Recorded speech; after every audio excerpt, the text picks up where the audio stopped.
Velas alinhadas como sentinelas, tapeçarias com caçadas antigas, prata que reflete rostos tensos. O grande salão não é apenas um lugar para comer, é um palco onde cada gesto tem consequência. Quando o mordomo dá um passo, a sala prende o fôlego. Quando o copeiro eleva a ânfora, a política muda de direção. Bem-vindo a banquetes proibidos. Regras bizarras da mesa real.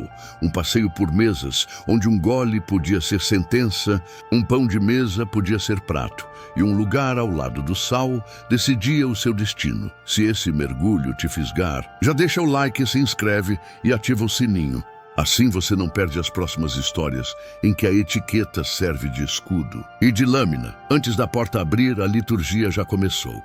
No corredor, pajens trazem as jarras de água morna com alecrim.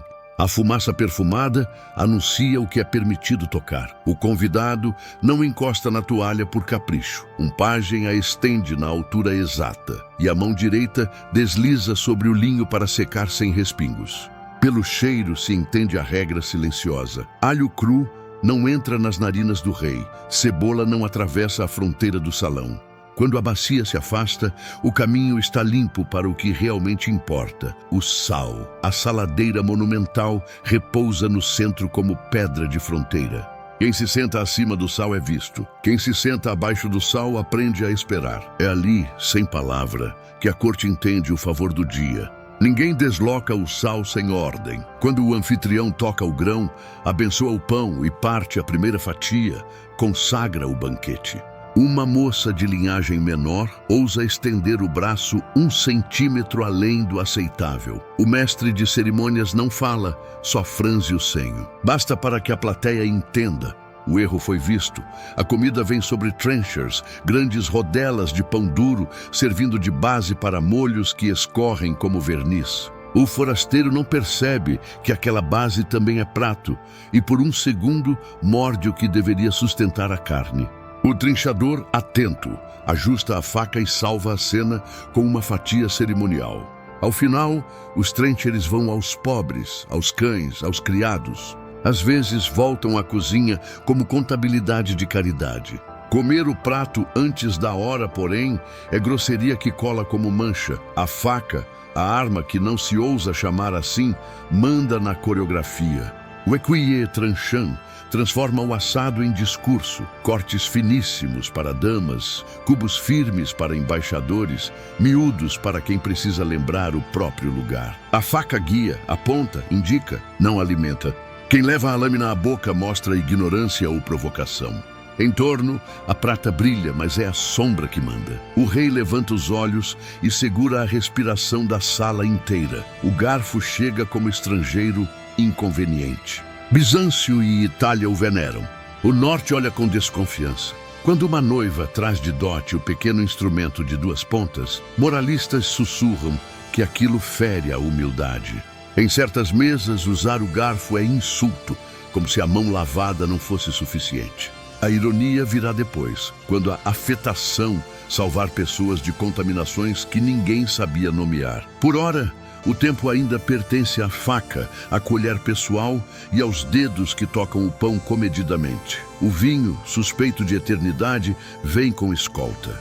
O escansão prova primeiro, o copeiro inclina o jarro sobre o copinho de prova. O mordomo observa a cor contra a chama. Há quem confie em prata que escurece diante de certos venenos. Há quem exiba um bezoar pendendo do pescoço, antídoto que a fé transformou em ciência.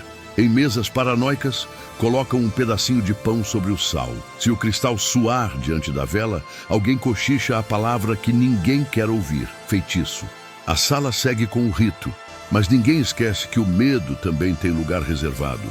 Mudamos de palácio, cruzamos mares. No Topkapi, o sultão come sem ser visto, por detrás de uma teia de biombos e portas internas. Pratos chegam com lacres de cera marcados pela tugra imperial. Ninguém os quebra sem licença. A colher certa acompanha o creme certo. Madrepérola para o doce regalado. Madeira perfumada para caldos delicados. Metal proibido em certas preparações. Reencostar a colher no prato errado é profanar o silêncio. Alho e cebola crua tornam-se inimigos do hálito da majestade. A etiqueta protege o olfato como protege o trono. Na China imperial, o número manda mais que o desejo. O aniversário de um imperador pode exigir centenas de pequenas travessas. A altura das tigelas e o comprimento dos hashes falam hierarquias invisíveis. Levantar os hashes antes do soberano seria puxar a conversa do céu para o chão. Um eunuco marca o ritmo como maestro, e os passos pelo corredor obedecem contagem aprendida a fio de vara. Em salão vizinho, o chá pede silêncio. Fungar é vulgaridade. Mastigar audível, quase heresia. O Japão da corte escreve a regra no gesto. Hashes cruzados são mau agouro, espetados no arroz, são funeral em miniatura. As tiguelas sobem à altura do coração para agradecer. A boca não abre para a sopa como fole de ferreiro, mas como concha paciente. O convidado que come depressa demais é etiquetado. O que arrasta pratos perde o fio de honra. Ali, como em toda parte, o alimento é pretexto para conferir o caráter. Voltamos à Europa com trompas e clarins. Em Versalhes, o rei mastiga diante da multidão. Tudo é espetáculo. A Grand Couvert transforma o jantar em liturgia pública. O clã dos grandes senhores observa o modo como o rei segura a colher, o tempo em que mastiga, o gesto com que recusa. Uma laranja mordida e devolvida na manhã seguinte vira moda nos cafés de Paris. As mãos do rei limpam os dedos. O Grand Maître recolhe a toalha no exato segundo. Quem continua limpando depois dele confessa que não sabe o tempo do poder. A corte espanhola respira solenidade. O sommelier de corps guarda as chaves como se fossem relíquias. As conversas descem de volume até parecerem oração. Vinhos saem em ordem, os aparadores se abrem como caixas de música. O excesso não é permitido, excesso é fraqueza. Em noites de devoção, o monarca toca a comida e não come. O país inteiro entende que o gesto é sermão. Mais longe no tempo e no mapa, o Tlatoani Mética bebe cacau espumado em taça pintada. Servas montam a espuma até virar nuvem. Pimenta e flores dão ao líquido um perfume que exige distância. Respirar sobre a tigela é insolência. Beber sem inclinar a cabeça, presunção. O cacau ali é poder em estado líquido e sua espuma, uma coroa que não se põe na cabeça. Nos porões do palácio, um homem trabalha o gelo. Em Nápoles, Madrid e Isfahan, o verão vira campo de batalha contra o calor. O sorbet que chega à mesa diz mais do que qualquer decreto. O soberano comanda o clima. Os persas guardam o frio como se fosse ouro. Quem serve um doce gelado no auge do estio anuncia que o impossível tem mordomo. Às vezes, o corpo trai. Um espirro interrompe o murmúrio. Um acesso de tosse expõe a fraqueza. O criado surge com lenço perfumado e pastilhas de anis, e o pequeno desastre se recolhe na palma. Em mesas mais rígidas, um espirro fora de hora vale semanas de constrangimento. Não é o som, é o descontrole. A etiqueta existe para controlar o que pode escapar. O peixe chega como prova de fogo. Espinhas são inimigas do rei e do cronista. Trinchadores treinam anos para fazer o filé deslizar sem risco. Príncipes aprendem a prender a espinha na língua e deixá-la na dobra do lenço. Movimento mínimo, sem teatro. Quem engasga hoje será lembrado amanhã. Memória de corte é caderno sem borracha. Na Copa, os copos contam outra história. Em negociações sensíveis, a taça do soberano leva água clara. A do embaixador, vinho que gira. As peças são iguais, o conteúdo diverge. O rei fala lúcido, o convidado se solta além da conta e às vezes além da prudência. Ninguém anuncia a troca. A regra funciona porque é invisível. Tudo isso, o sal imóvel, a colher que não volta, a faca que só guia, o brinde no ângulo certo, o gelo no verão, a bacia perfumada, serve a dois senhores, o medo e o desejo. O medo do veneno, do boato, do ridículo. O desejo de mostrar domínio, abundância, controle. A etiqueta veste os dois com a mesma capa. Chama de costume o que é tática, de tradição o que é rede de segurança. Agora imagine a noite em que o anfitrião decide mudar a coreografia para dizer, sem dizer, que a paz está garantida. O forasteiro que sempre se sentou abaixo do sal encontra seu lugar 2 assentos mais perto do centro. Ninguém comenta. O salão inteiro percebe. A travessa, que sempre chegava por último, surge cedo. O copo do convidado fica sempre quase cheio, sinal de respeito em cortes islâmicas. E o doce gelado aparece um serviço antes do previsto. A mensagem circula como corrente de ar. Está tudo bem, por enquanto. Quando a tensão sobe, a mesa vira campo minado. Um príncipe altivo resolve beber na mesma velocidade que supõe ser a do rei e tropeça nas próprias frases.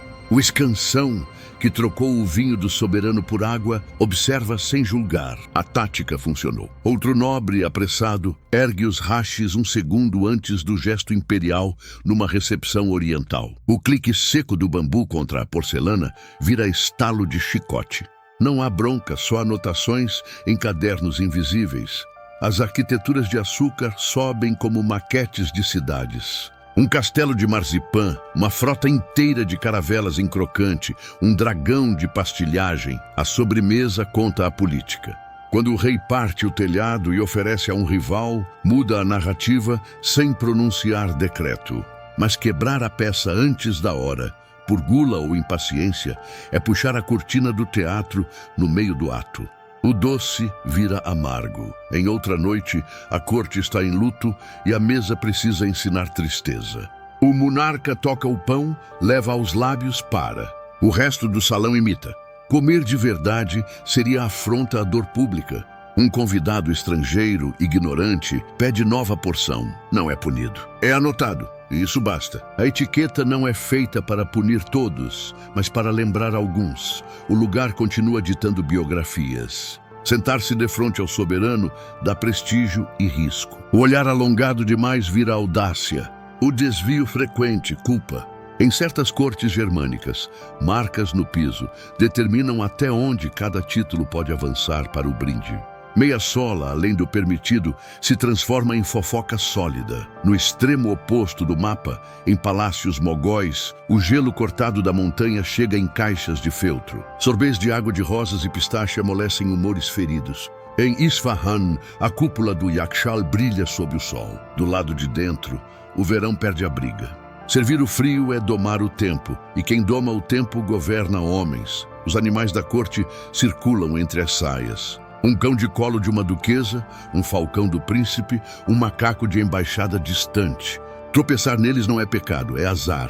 Mas há azar que soa como destino, e gente que carrega esse tipo de marca não costuma durar muito perto das luzes. À mesa, o chocolate muda de continente e de sentido. Nos astecas, fuma com pimenta. Em Madrid, ganha açúcar e procissão de sensores. Em palácios ibéricos, o denso líquido é servido a portas fechadas, quase cerimônia privada. O copo grosso mantém o calor. Queimar a língua diante dos olhos certos também queima a reputação. Entre tudo isso, a regra mais perigosa é a do tempo. O banquete longo comunica estabilidade, abundância, paciência. O curto, pressa, irritação, vontade de acabar. Em Versalhes, um serviço puxado rápido demais faz a França inteira perguntar o que há de errado com a roda do poder. Um serviço estendido vira mensagem de que ninguém está com medo. A cozinha marca a política como imprime o selo nos patês. E por que tantas proibições vestidas de veludo? Porque a mesa real é o lugar onde o corpo do soberano se torna corpo do Estado. Comer com o rei é atravessar um labirinto cujas paredes são toalhas, talheres, olhares. O veneno existe, o escândalo é possível, o boato corre mais que criado. A etiqueta, então, é engenharia de segurança disfarçada de beleza. O que parece capricho é triagem. O que parece frescura é blindagem. A colher que não volta ao prato evita contaminação. O sal que não se move mantém fronteiras. A bacia perfumada prepara mãos e narizes. O gelo no verão prova logística e dissuade rivais. De corte em corte, o resultado é o mesmo. No Top Capi, o lacre garante a solidão do sultão. Na Cidade Proibida, o número de travessas protege a ordem do cosmos. Em Edo e Kyoto, o gesto mínimo revela educação e legitima poder.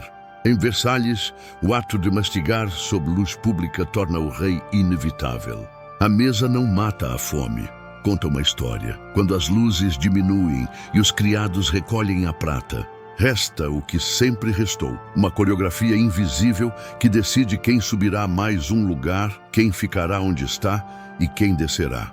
Quem tentou inventar moda na frente do sal terá uma semana de silêncio. Quem parou a colher um segundo após o anfitrião ganhará convites melhores. Quem moveu saladeira por distração aprenderá que há erros que o linho não esconde. Se essa viagem te prendeu até aqui, deixa o like, se inscreve e ativa o sininho. E me conta nos comentários, em qual palácio você ousaria jantar e em qual você não passaria da bacia de perfumar as mãos.